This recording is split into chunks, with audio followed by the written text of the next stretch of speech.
If the foundation be destroyed, what can the righteous do?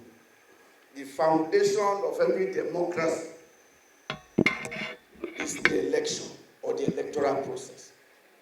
And if it is fraught with irregularity, it becomes an inherent problem for democracy.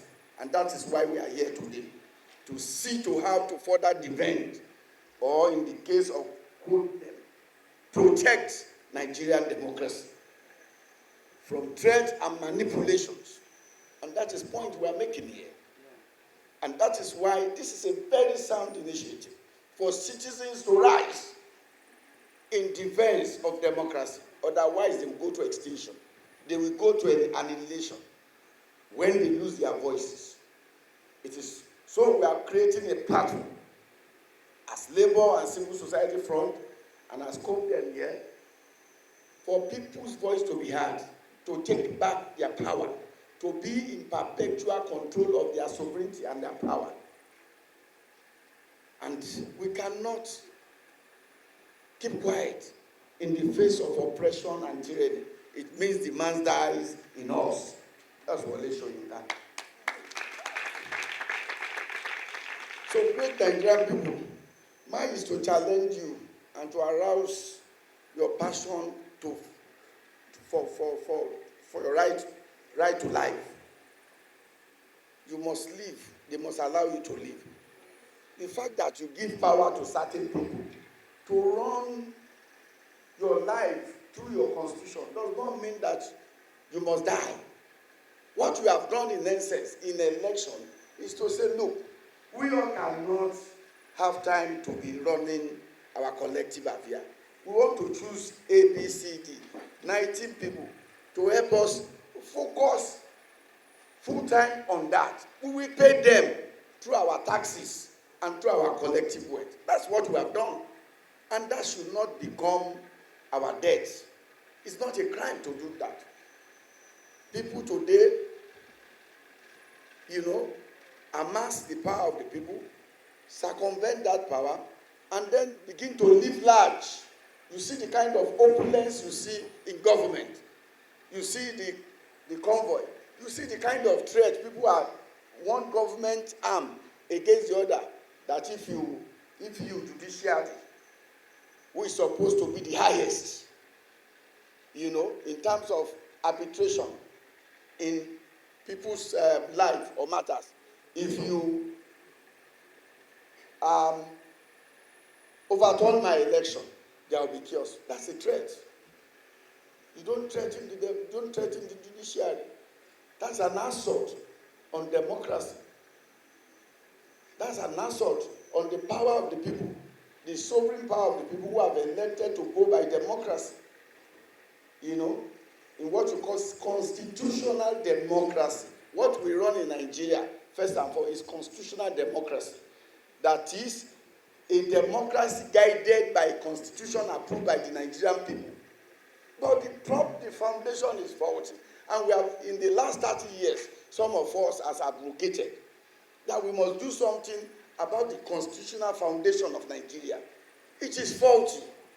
Nothing will thrive in Nigeria. No government, no governance under the present constitutional arrangement as imposed by the military in 1999 can thrive. There will always be corruption, there will be fraud, there will be all sorts of things because the foundation of the constitution of Nigeria is faulty. How do you have a faultless constitution? The Nigerian people in their various constituencies must elect representatives to a constituent assembly. The constituent assembly is the one vested with the power to produce a constitution for the country. Not what we saw in 1998 under Abdulsalami Abubakar, foisting a military constitution on Nigeria, through decree number 24 of 1998. That cannot be a constitution. I am an authority on constitution making. And I've worked with people like Chief Tony Enauro of blessed memory, Professor Ben Nwabuzi, on this matter. And we have come to the conclusion that what we have as Nigeria 1999 is a joke. It's a decree. And you don't decree a constitution. You don't decree a constitution. It is proclaimed by the people. Even the American Constitution 1776, though it was 13 colonies or whatever, it was proclaimed by the people. The nearest to what should be a constitution in Nigeria was the 1989 constitution under Babangida, but Babangida himself spoiled it. The process was perfect, was flawless. Zero candidate, zero party election, etc., to the Constituent Assembly, and so on and so forth. Because we must be educated about it, what we are having in Nigeria. Zero party election. People went into the Constituent Assembly, elected into the Constituent Assembly in Nigeria, and they debated. But Babangida spoiled it when the Armed Forces Ruling Council again tinkered with the outcome of that constitution. No constitution. When the people proclaim, that assembly proclaim, no government has the right to manipulate or to amend what the people have come up with. That is when it is a constitution of the people. So Nigerian people are lacking a constitution of the people today, and everything built on that constitution will be faulty. No amount of prayer and fasting can save you. We will have to go back to the constitution, which is the foundation of Nigeria, because it is written, if the foundation be faulty or destroyed, what can the righteous do? So the righteousness that we want in election must be traced to our constitution. But it's not enough for people to now do bravado with impunity and rig election. It is not. At least that's about human person, human dignity, and so on and so forth. So, but it is also the right of Nigerians to be vigilant, as we are trying to do today. Because eternal vigilance is the price of liberty. Amen? Abi? Eternal vigilance, that is organizing forum like this, organizing ourselves as citizens, is what can ensure our liberty and protection of democracy. What we did yesterday by marching and demonstrating our disappointment, dissatisfaction with government anti-poor policy is the vigilance that is required of Nigerian citizens. We mustn't be docile. We go out. And protest is a constitutional right of Nigerian citizens. It is enshrined in the Constitution of Nigeria. You have right to association and right to dissent. Do it peacefully. We do not need any IG to be telling us about we will not tolerate any violence. You can say all of that. But responsible organizations like the labor movement, labor civil society coalition, will lead people out from time to time to express their dissatisfaction and rejection of government and the people's policy. And that is what we are beginning to do. We are beginning to see. You will begin to see that from now on, periodically. And we have been assured by the labor movement. The NLC president, after his meeting now, may join us here. May join us at this, because it's meeting now, and in the next maybe 30 minutes, she'll join us really to speak to us. So it is the duty of us to go and preach the gospel. Don't just go to your neighborhood and tell Iya Salamos and Baba Muli that, look, except we speak out, this outrageous, arbitrary increase in price of petrol will continue. If we go to 1,000, except to say no and come out and say no. It is your right to come and say no. No police will shoot you because they also, patronize the same market. Yesterday we told them at the National Assembly, we said, but they buy the same fuel for 617. They laughed. They said they want to. They laughed.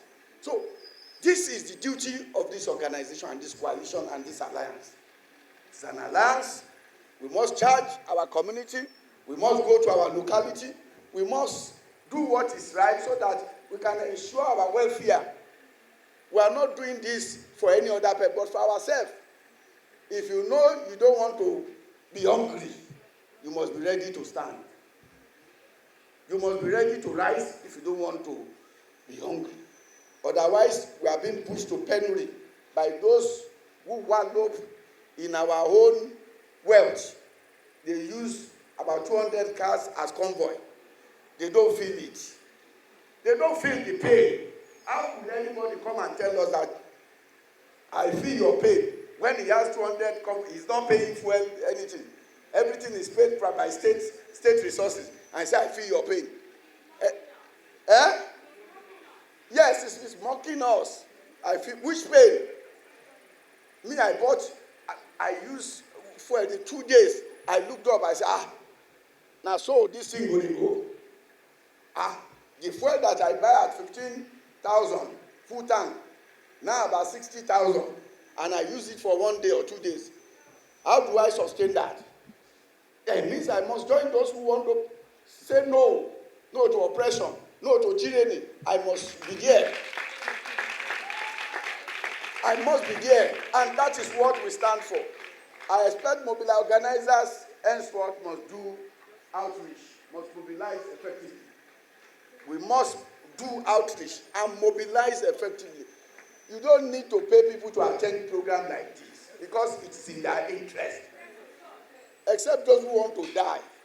Because people are dying instrumentally these days. You just see somebody, you say, this one don't die. A guy yesterday we're driving, he was thinking and entering into the road. We almost knocked him down. So many hypertension everywhere. People cannot eat. People go to church, they can't listen to sermon. They are thinking, how do I feed my family? These are the issues. People must rise. People must rise so that Nigeria can rise up again. People must ask questions.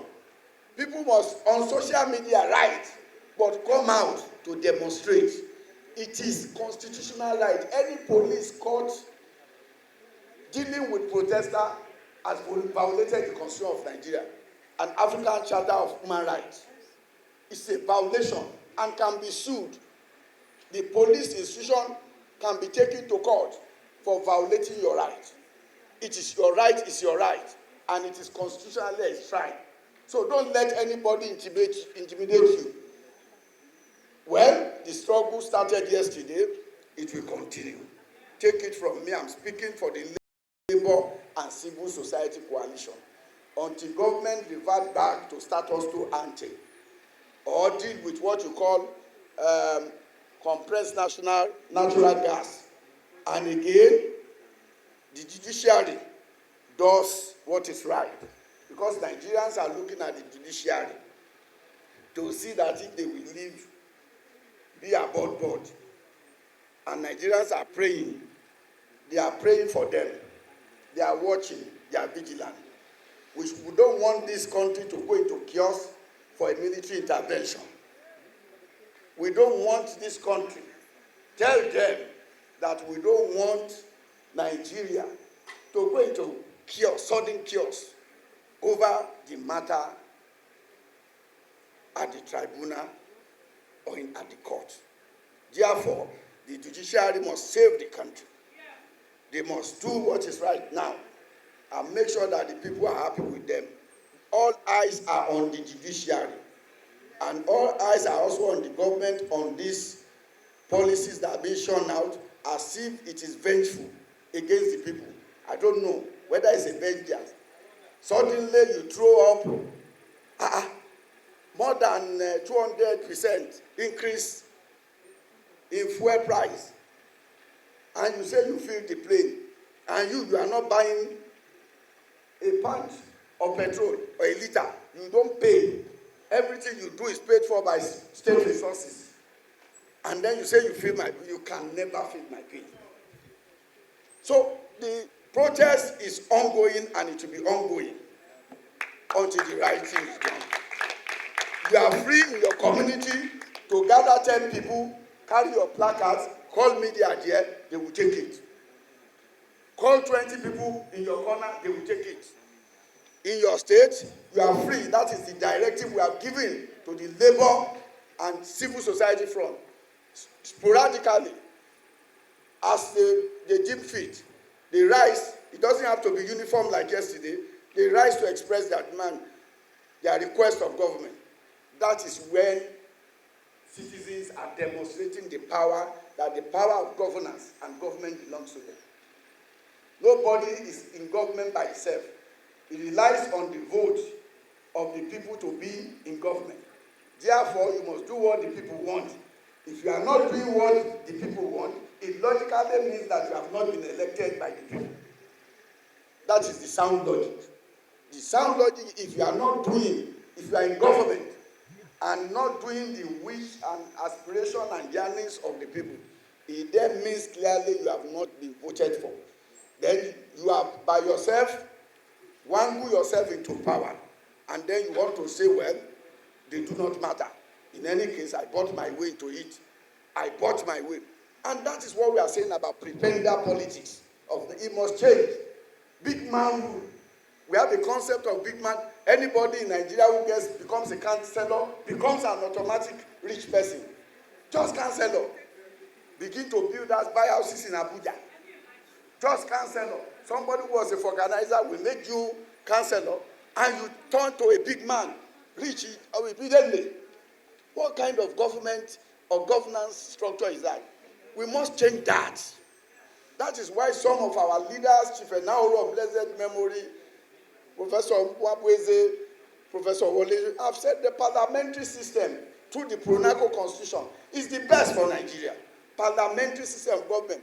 You come to represent your people, you go back. You don't come and sit in National Assembly and then be taking allowance 70 billion jeep and wardrobe allowance, and then the people cannot even feed. Those seated there do not know where to eat again. That is a threat to democracy. We must do something about it. We must do something. We must do something. Because this thing in West Africa is beginning to slide into military intervention. And we don't want it. If the people are pushed to the wall, we don't know what will happen. And we don't want to slide back. We fought for this democracy. We fought for it. We used our blood and life to fight for it. People joining us as campaign for democracy as Nadebo. We fought. We fought against the military. They shot at us. We carried those who were shot because of democracy, to restore democracy. I was commander leading most of the field in southwest of that struggle against Abacha. First against Babangida, against Abacha. We fought with everything. We recruited so many people to it who are still standing. So we cannot watch and see it slide into anarchy or military rule again. And it's getting there. It's getting there. It is getting there. And I am warning, because all the signs are there. Government no longer listen to the people. They listen to themselves.